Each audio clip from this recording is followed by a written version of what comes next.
Bienvenidos, estamos de vuelta en un nuevo programa de verbalizaciones con una nueva charla. En esta ocasión vamos a ver un tema un tanto, pues, pudiera decirse difícil, pudiera decirse complicado de hablar, utilizaría más bien el término complicado, pero que es relevante para nosotros. Es un poquito ¿cómo decirlo?, especial estas fechas, pudiéramos decirlo. Particularmente de este lado, a los dos, por algún u otro motivo, creo que nos ha tocado trabajar situaciones o especializarnos un tanto a cosas que tienden hacia el duelo. Entonces, son como que fechas que se dan mucho para este tipo de cosas, ¿no? En este caso en particular, vamos o queremos hablar de los denominados duelos desautorizados.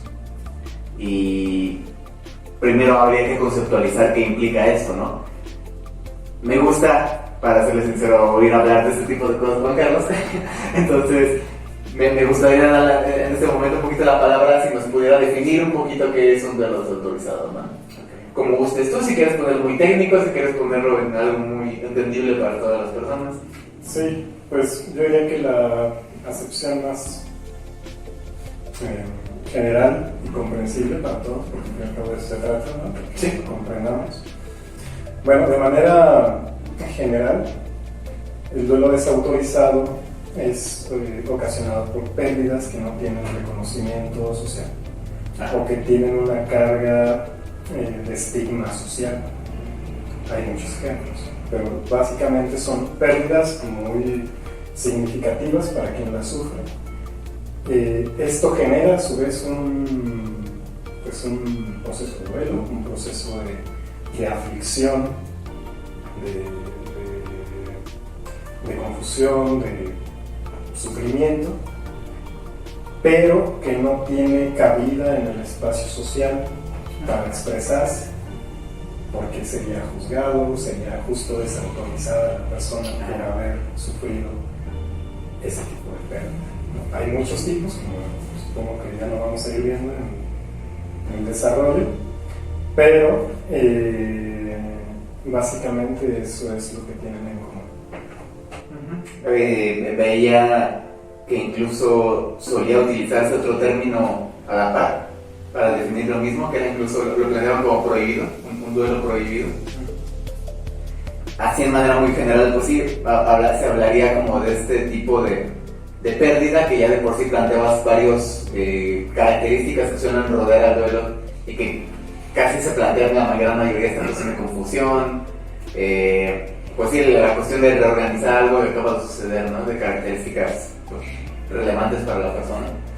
Y en este tipo de casos, digamos, esta variante adicional es que tienen esta temática que quizás algunas pues temas de la misma pérdida o cómo se dio son ciertas cuestiones medio tabú socialmente, ¿no? Que sí no permiten incluso el mismo procesar la pérdida en sí, el duelo en sí, por el hecho de pues quizás pensar en qué va a decir mi entorno, en qué va a decir el medio, o incluso lo que ya se dice, ¿no? Vamos, que la dinámica que queremos llevar es plantearlo en dos diferentes videos. Este será el primero. El hecho de que se plantee un ejemplo en sí no implica que uno sea más difícil que el otro. Generalmente cualquier duelo es bien subjetivo, para cada persona va a ser más o menos complicado vivenciarlo, entonces no hay como una escala de menor a mayor. No obstante, sí que plantea algunos que a lo mejor es más sencillo plantear o hablar y irle incrementando de poco la temática, ¿no?, del propio duelo, pero esto tal cual, insisto, no es como un top, ¿no?, que implica del más chiquito al mayor, no. Es bien subjetivo para cada persona, que es una pérdida muy relevante para sí. Únicamente quería hacer como que ese apartado para tenerlo en cuenta, ¿no?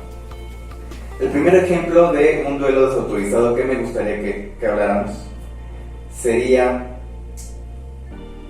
Ok, un duelo por perder la primera o en general una pareja. Ok. Ajá. En que generalmente lo planteo quizás en esa característica de la primera pareja. Porque esto, ¿no? Generalmente cuando una persona tiene como su primer noviecito y está con esta idea súper pasional de voy a vivir toda mi vida con él o ella y de aquí toda la vida y toda esa parte, ¿no? Pues sí, es una cantidad de, pues de ilusionarse mucho a futuro, ¿no? Y de repente se encuentra este quiebre, se vivencia toda esta parte de que este tan para siempre no era tan para siempre. Y generalmente las respuestas que hay del medio es, ya te vas a encontrar a otra. Hay muchos peces en el agua, eres muy joven, seguramente vas a encontrar a otra persona, ya sea desde familiares o amistades cercanas. Y sí, evidentemente se hace con esta mejor disposición de ya, vete para adelante, ¿no? Ya pasó, ya estuvo, está perdido. Pero lo que menos quiere escuchar a una persona en este momento no es va a ver otras personas y sal con otras, sino acabo de tener esta pérdida. Ajá. Entonces justamente lo pongo en esta clase de temática por eso mismo. El desautorizar de acabo de perder a una persona que me representaba a mi pareja, que yo pensaba que íbamos a de aquí a la eternidad juntos, ¿no? Y que sí, mi primer amor, y tuve toda esa historia romántica que sabemos pintar, ¿no? Y de repente me di cuenta que no era tan así. Plantearía esto como una especie de lo desautorizado.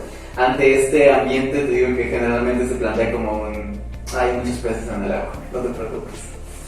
Esta idea, como la que comentabas, ¿no? De que hay muchos peces en el mar, ¿no? Hay muchas otras personas con las cuales te puedes relacionar, etc. De alguna manera sí se puede llegar a percibir o se llega a percibir por la persona que sufre de esta separación. Pues la idea de que no está bien el sentirse mal, ¿no? Que no está bien el sufrir por la separación en sí. Que de alguna manera es una figura que se puede suplir, que puede resultar mejor, ¿no? Desde ese sentido sí puede verse como un componente de un entorno que invalida, de un entorno que invalida la experiencia de malestar de la persona, ¿no? Del chico o de la chica.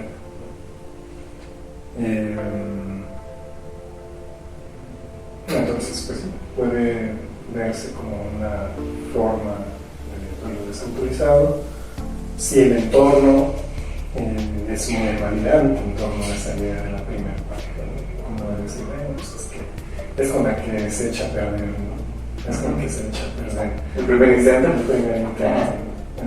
De alguna manera, pues ya sí hay una explicación, hay una idea de como de tratar de darle sentido a esa experiencia, pero sí puede, depende del entorno, ¿no?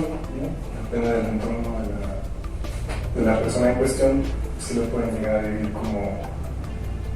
como bajo una premisa, ¿no? De que sentir sufrimiento, sentir malestar por la separación, por las pérdidas que implican, que tal vez no las reconozca del todo, pero ahí están, básicamente con la idea de que sentir malestar está mal. Sí, y es sobre todo se entiende esta parte de que generalmente los amigos, los familiares en esta clase de situaciones pues sí lo dicen, hacen esta clase de comentarios con la mejor disposición generalmente, ¿no? En esta cuestión de ya sal adelante, no te sientas mal, la otra persona es quien estaba mal, no te merecía, pero todos esos mensajes acerca de que hay más personas, estás joven, hay más oportunidades, a la vez invalidan este espacio de oportunidad en la que yo vivencio mi duelo, ¿no? Como sea, si fue una pérdida, no hay que dejar de lado esta situación. Es una pérdida que hubo con una persona con quien se estuvo y no implica nada más de, pues sí, vámonos ahorita de fiesta y consigues otra pareja, no es tan así. Otro ejemplo que pudiéramos retomar de esta cuestión de esos duelos desautorizados sería, por ejemplo, cuando se muere una mascota. En ese tipo de situaciones, pues sí es muy común que algunas personas pudieran como hacer de menos esa pérdida también en esa clase de comentarios acerca de, pues, puedes irte a comprar otro animalito, puedes comprar otro perro, otro gato, no importa, es reemplazable. En este tipo de situaciones, pues también no hay que dejar de lado que para algunas personas, si no es que para la mayoría de personas, al momento de tener una mascotita, estar conviviendo con ella, estar atendiéndole, pues se va a crear también un vínculo relevante, ¿no? Y pues al momento también de hacer este movimiento de una pérdida, es un vínculo que se va a perder, es un vínculo que va a doler en esta misma situación, y no es tanto como de búscate otro animalito, cómprate otro, porque pues también en este tipo de situaciones pues cada animalito va a ser también en ocasiones bien diferentes, su mismo carácter, qué tan ruidoso era, qué características tenía, qué tantas atenciones requería, qué enfermizo o no era. Entonces este tipo de convivencias va a crear distintos vínculos, es casi como convivir con una persona diferente. Para algunas familias incluso llega a ser un miembro tal cual de la familia. Entonces hay ocasiones en las que a lo mejor siendo externo es como complicado darle el mismo valor que le da a la persona, y eso también es en ocasiones un tipo de pérdida que suele minimizarse al pensar que no valía tanto, quizás como una persona cercana, ¿no? Sí, bueno, es que yo noto hay una diferencia incluso como generacional, en las cuales inclusive el perro, el gato, el perico, el pececito, pues eran visto como eso, ¿no? Como un animal. Y pues ahí implica también una especie de jerarquía, no es para ellos, ¿no? No es lo mismo no sé, que se muera tu hermano, que se muera tu papá, que se muera tu mamá, que se muera el perro, ¿no? Sí. Que es un perro y es un animal. Sin embargo, ahora en nuestra actualidad, de hecho me recuerda la charla que tuvimos también sobre los perrijos, sobre los gatijos. De alguna manera implica una nueva forma de vincularse también con las mascotas, esos propios términos, ¿no? Perrijo, mi perro y mi hijo, ¿no? Gatijo, mi gato y mi hijo. Pues, pienso que socialmente estamos en un momento en el cual las relaciones humanas tienden como a atomizarse, a individualizarse, y eso implica que muchas personas se viven en estados como con sensaciones de soledad, en una sensación de soledad constante. Y en este marco, en estos contextos, la interacción con las personas a lo mejor no resulta del todo satisfactoria o no resulta del todo enriquecedora para muchos, ¿no? Y de alguna manera la mascota puede representar para muchas personas esa seguridad en el vínculo que no encuentran con otras personas. ¿Por qué? Porque el perro cuando llegue va a estar allí en la casa y me va a mirar y va a ladrar y va a querer que lo pasee, va a querer que lo apache, ¿no? El gato igual va a llegar, le va a ronronear, sí, Entonces siempre es en referencia al sí mismo, ¿no? Entonces, en este sentido, en un entorno en el cual se percibe como inseguro, como inestable, el pensar en, ¿no? o el perder a una mascota que representa también cierta seguridad en el vínculo, pues obviamente la persona lo resiente, ¿sí? Ya no tiene ese mismo estatus, ¿no? Decía, es un animal, no piensa, no siente, ¿sí? Ya es ese ser que me acompaña, ¿no? Ese ser que está ahí para mí, ese ser que requiere de mí, que requiere de mi atención. Sí. Entonces es un vínculo más, ¿no? Un vínculo afectivo. representa un vínculo. Y obviamente el perderlo pues, va a generar dolor, va a generar sufrimiento. Sí. Que al final la mayoría de esos movimientos del perrijo, del gatijo, no vinieron más que a normalizar esta situación de la pérdida y de lo que implica el haber directamente pasar un duelo por una pérdida de algo cercano, de un ser vivo cercano, directamente quitándole totalmente el término humano o animalito, ¿no? Realmente fue a darle un nombre a esta pérdida, pero eso no implica que antes las personas no se llenaran como que con este mismo costumbre, ¿no? Ya decías, un nuevo formato vínculo sencillamente por todo eso que dices, el acostumbrarte a que vas a abrir la puerta y vas a estar tu perrito moviéndote de la cola y corriendo como loco porque ya llegaste, ¿no? Entonces el perder justamente ese conjunto de vivencias es algo que va a estar ahí, se va a perder totalmente, ya no va a estar ahí. Entonces, desde el simplemente hecho de que se ponga enfermo tu mascota o directamente la pérdida va a ser algo que va a estar ahí y que de alguna manera no va a ser tan sencillo suplirlo sencillamente por me compro otro animalito y ya, ¿no? Es más que la pérdida en sí de tu mascota, sino todo lo que involucra, todo lo que representa, hasta la dinámica, las vivencias que tienes dentro de tu casa. Es otro ejemplo muy claro de este tipo de duelos, ¿no? Sí, que el entorno... Sí, perdón. Justo que el entorno puede llegar a invalidar también justo ese tipo de pérdida. Decir, bueno, es que no es suficiente, no es corta. De alguna manera implica o ahí está el componente que lo puede tornar en una experiencia de dolor de Un tercer ejemplo que daríamos de este tipo de duelo y del que a lo mejor no nos extenderíamos tanto porque fue uno de los primeros temas que dimos dentro de las charlas, fue cuando hablamos justamente de los amantes.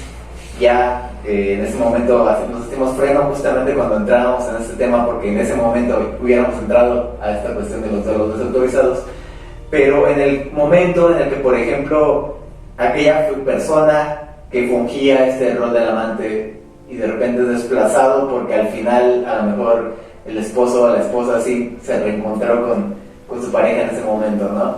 Y al final ven desplazados a esta figura del amante porque ya cumplió como su papel en este momento, ¿no? Avivar la llama mejor de esa relación. Y en este momento, ¿qué pasa con esta persona que fungía el rol del amante, ¿no? Es relegado, pierde este vínculo que ya había formado con esta persona, pero en ese momento se plantea como que se invalida su propio dolor porque de inicio su entorno o el mismo entorno de la misma pareja se le señaliza a una forma en que no puede vivenciar este dolor porque de inicio él o ella estaba haciendo mal al meterse a una relación ya hecha, ¿no? Como un tercero, y que estaba pues ahí haciendo directamente sí, haciendo mal, quizás si la pareja tenía hijos, dañando a los posibles hijos. Entonces verlo de esta manera no hace plausible el dolor que vivencia este amante ante a lo mejor ya las promesas que se hubieran hecho de que sí, tú vas a suplir este papel ya como mi pareja, y de repente sabes que no, te ves desplazado. Entonces este tipo de duelo también pudiera de verse desautorizado debido a que el entorno pudiera decirle, pues esto, ¿no? De inicio no estamos haciendo algo correcto al meterte en la relación de otra persona. No obstante, esa relación, ya fuera directamente de esposo-esposa o no, de novio-novia o no, fue un vínculo que se formó y al momento de perderse, pues también se vivencia el duelo. Claro. Por lo general, como bien lo habíamos comentado también en la charla anterior sobre la temática de los amantes.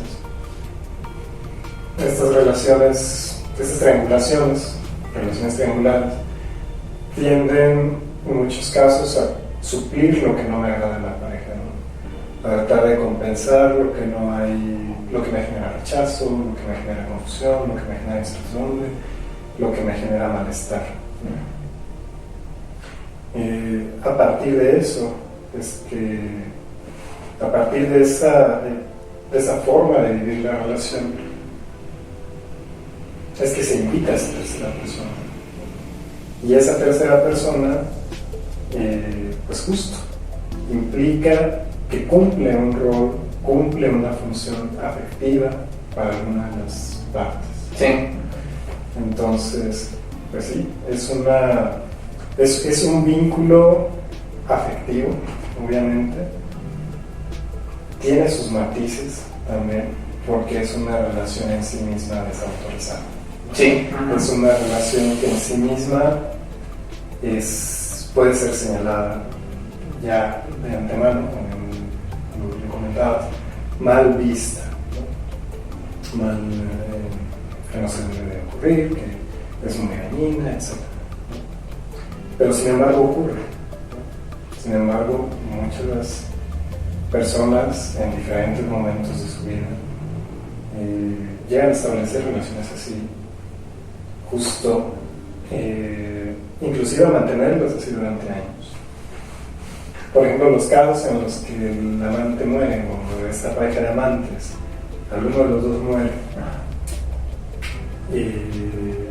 pues también no pueden acudir al funeral, ¿no? O muchos no se sienten con ese derecho de acudir al funeral. Sí, claro. ¿No? Es vivirlo en silencio, vivir el malestar de manera silenciosa.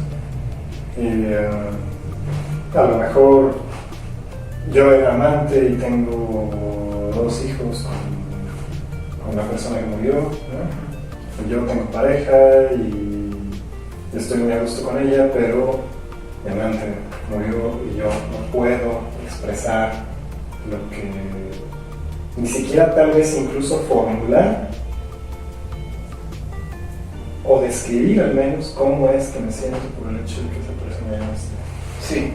Pero cumplir una función. Entonces, pues sí, son experiencias que se llevan en silencio. A lo mejor puede haber casos, o por lo general los hay, en los que esas pérdidas se platican o se socializan un poco con personas muy específicas, ¿no? Como con el confidente, la mejor amiga, el mejor amigo. Pero no es algo que se pueda expresar hacia los demás. Tan libremente. Tan libremente. Sí. Y ese justo es lo que le da ese matiz, ¿no?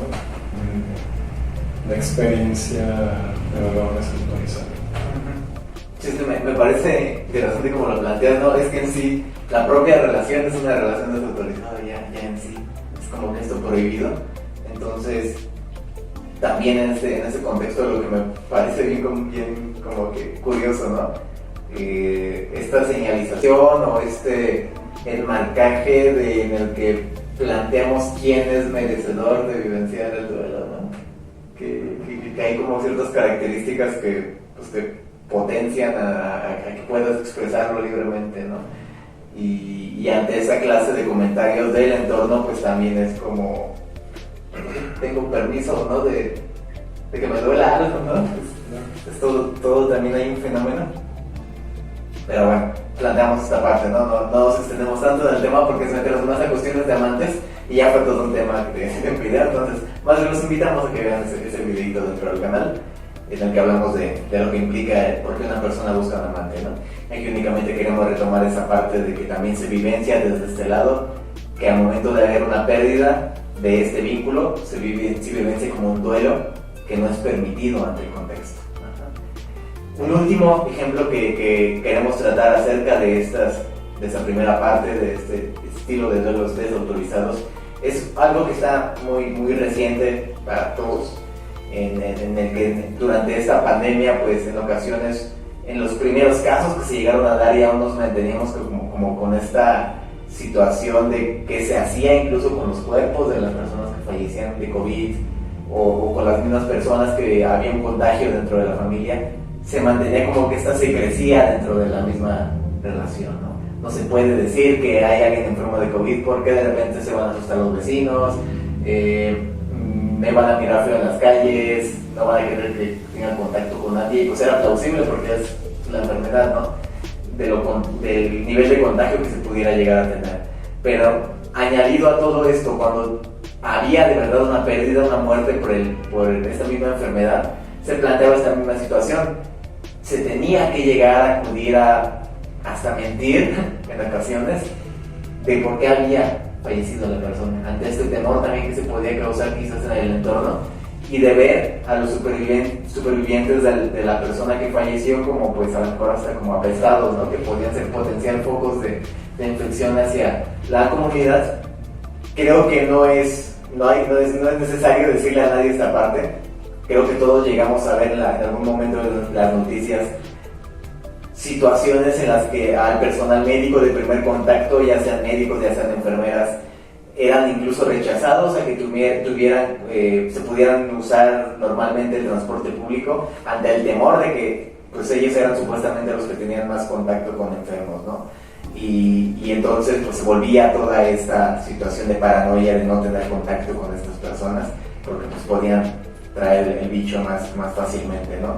En este tipo de contexto sí le añadimos esta situación de la pérdida, pues hace poco viable que la persona, por ejemplo, que sí llegó a tener una pérdida de algún familiar, pudiera expresarlo de manera libre ante el temor de, pues sí, me van a ver como alguien que no es, a lo mejor ni siquiera puedo ir con mi amigo de la esquina a platicarle porque le voy a decir, oye, falleció mi familiar, y que me pregunte de qué, decirle COVID, me va a pedir que me vaya amablemente de su casa, ¿no? Entonces, ahí es otra situación que tenemos muy actual ante esta clase de duelos, y que pues sí lo hacía plausible, ¿no? Ya de por sí la naturaleza de la propia enfermedad lo hacía de esta manera.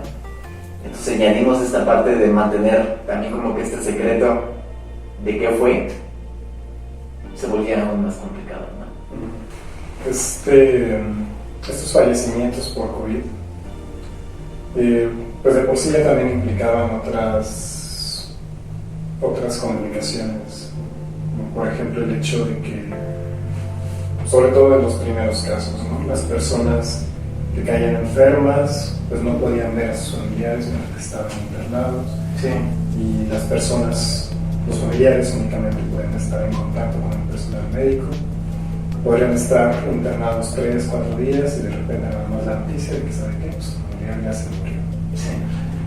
Y prácticamente no lo vuelven a ver, simplemente entregarles las cenizas a los familiares. Ahí, por ejemplo, se habla de una pérdida incierta, de una pérdida ambigua, ¿no? El hecho de no haber podido estar con el familiar en su agonía, en su proceso de enfermedad, y no estar asistiendo, acompañando, pues era también una situación que se añade a este tiempo, a estos entornos de desautorización del entorno, ¿no? En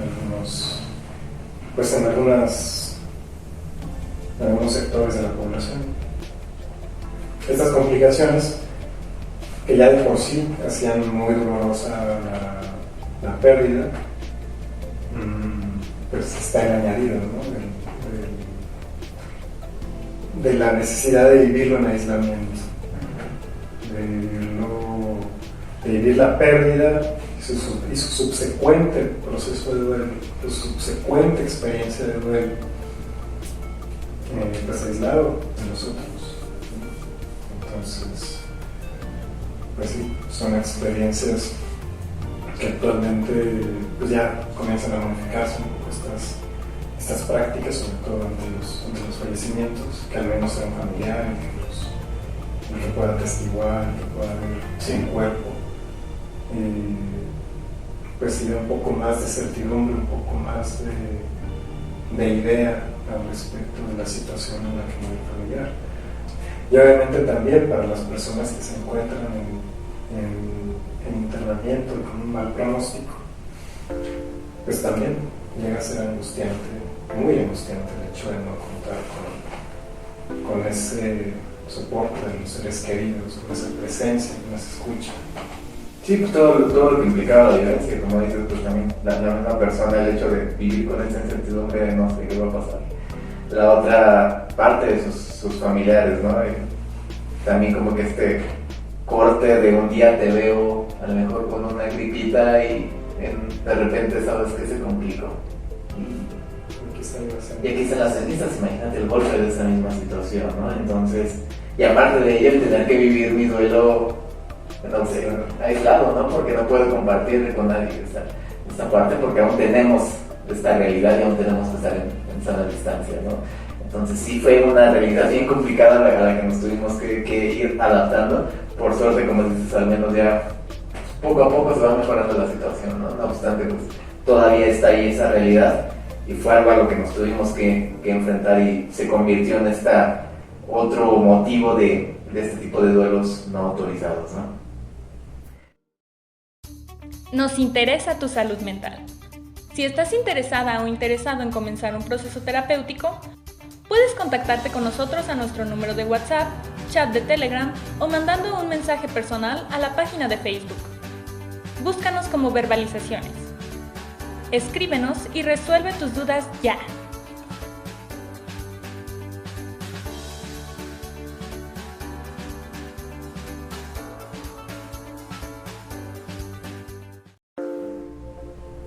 Estos 4 ejemplos son los que teníamos como presentes para esta primera parte de estos videos con esta temática. Únicamente ya concluyendo con una última especie de dinámica de reflexión acerca de qué es lo que se ha involucrado acerca de este tipo de duelos, ¿no? Planteo esta reflexión únicamente porque previamente me tocó leer en algunos casos en los que solía atribuírsele más como esta problemática al entorno, en la que directamente se decía, el que está vivenciando el duelo, la persona que está vivenciando el duelo, pues no está mal, ¿no? En sí está vivenciando esta parte, está doliéndole algo que sucedió. Entonces, quienes están mal, por así decirlo, es el entorno quien le presiona para no vivenciarlo de acuerdo a prejuicios, de acuerdo, digamos, a los ejemplos que dimos, ¿no? Quizás no me caía tan bien tu novio, ese primer novio con el que pensabas pasar todo el resto de tu vida, entonces te desapruebo que te sientas mal, ¿no? Porque no era el adecuado. A lo mejor nunca estuvieron de acuerdo tu papá o tu mamá de que tuvieras un cachorrito, pues a lo mejor también no van a ser tan ahí el momento en que hay un fallecimiento del mismo animalito, ¿no? Entonces se suele posicionar esta parte, el entorno es quien causa esta situación. Aquí planteamos esta reflexión, ¿no? ¿Realmente tiene que ver completamente el entorno acerca de esta pérdida, el que causa que este duelo no se pueda procesar de una manera adecuada? Bueno, el entorno indudablemente tiene una función. Sí. Tiene una función. Sin embargo, la desautorización, sí, aunque está ligada al rechazo social, también está ligada al no reconocimiento de la pérdida. Y eso implica que hay pérdidas que no sé que son pérdidas, que hay experiencias que duelen, que no reconozco, que igual pienso que me duelen, pero no sé por qué. La experiencia de duelo en sí tiene ese componente, ¿no? Por lo general va asociado con las prácticas del luto, ¿no? El luto se considera como justo las prácticas rituales, las ceremonias, las ritualizaciones de transición, ¿no? Sí. Como en los funerales, como tal, que es el ejemplo por antonomasia, ¿no? El gran ejemplo de la pérdida, el gran referente. Pero también, por ejemplo, en, no sé, los ritos de transición, como los 15 años, ¿no? Como las ceremonias de graduación, ¿no? O cuando uno sale de la primaria, de la secundaria. Sí. También son ceremonias que de alguna manera están marcando el fin de una etapa, y eso implica también ciertas pérdidas y también el comienzo de otra. Sí. Entonces de alguna manera son transiciones que se reconocen como transiciones. También se identifican ciertas pérdidas, pero la que socialmente es ineludible, pues es la de la muerte, ¿no? Para eso hay rituales, para eso hay diferentes ceremonias, aniversarios, etc. En el caso de los duelos desautorizados, no hay ese componente, pues digamos, no tanto como de ritual, sino de reconocimiento de los demás, de que uno vivenció una pérdida. Sí. Y por lo tanto, tampoco es validado el hecho de que una persona sienta dolor, sienta aflicción por el hecho de haber perdido a la mascota, por el hecho de haber perdido a la pareja, por el hecho de haber perdido al amante, o por el hecho, bueno, en el caso principalmente, son pérdidas que no se reconocen como tal. Y para que haya reconocimiento de la pérdida implica también que pues es un juego dinámico. El reconocimiento es un juego dinámico. Una persona, a partir de lo que le dicen los demás, a partir de lo que le dice su entorno, pues así es como va entendiendo su propia realidad, ¿no? Entonces, si de alguna manera hay estos juicios, como bien lo señalabas, ¿no? Es que traer amante está mal, es que no sé, la mascota es un animal, no hay por qué sentirse triste, es que esta primera pareja es la de práctica, pues no, sí. ¿Para qué te pones así, no? Ahí se está mandando el mensaje implícito de que el dolor o el sufrimiento no es válido, no es válido, no tiene lugar, es malo sufrir. Sí. ¿No? Y en ese mal sufrir, y en esa premisa de que es malo sufrir, pues no se está reconociendo lo que puede estar haciendo sufrir esa persona, no se está reconociendo la pérdida. Pero también estos juicios, esta forma de pensar las relaciones, esta forma de pensar la realidad, el individuo también los introyecta. Sí.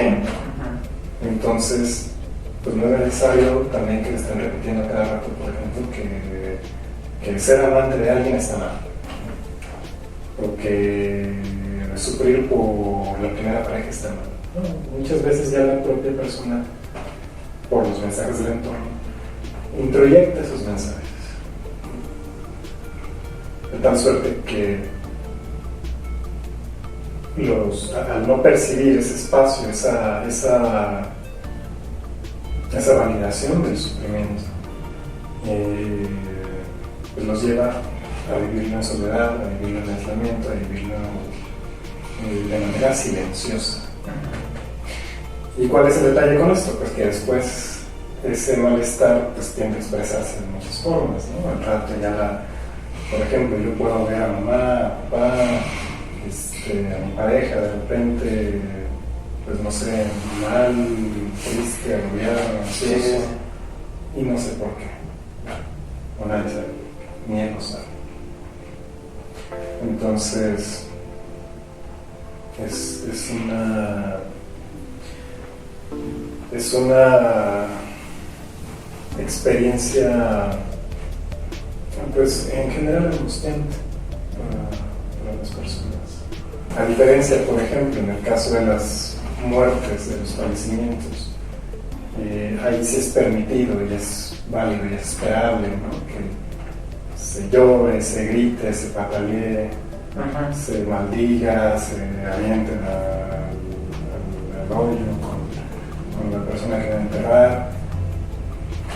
Y de alguna manera, aunque a las personas les desagrada, difícilmente pueden llegar a decir, ¿sabes qué? No lo hagas, o ¿sabes qué? No llores, o ¿sabes qué? Que sí lo llegan a hacer, ¿no? Pero pues no es permisible socialmente. el entorno es más flexible Sí. en esos momentos. Entonces, en general, culturalmente hay un rechazo a la vivencia del sufrimiento, del malestar. Sí. Y en estos casos, en los cuales las pérdidas no son reconocidas como tales, pues llegan a tener ese mismo efecto.